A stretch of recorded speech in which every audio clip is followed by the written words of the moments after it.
Saudara Ketua Umum PDI Perjuangan Megawati Soekarnoputri telah mengumumkan Mahfud MD sebagai bacawa pres mendamping Ganjar Pranowo. Megawati menyebut Mahfud sebagai pendekar hukum dan pembela wong cilik.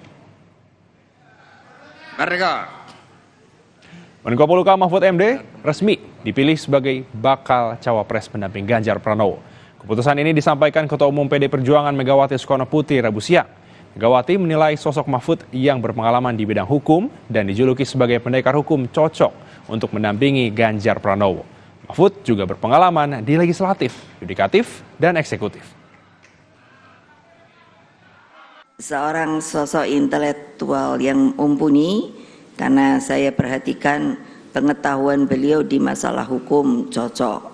Sosok dengan pengalaman lengkap di lembaga legislatif, eksekutif dan yudikatif, juga dikenal rakyat sebagai pendekar hukum dan pembela wong cilik.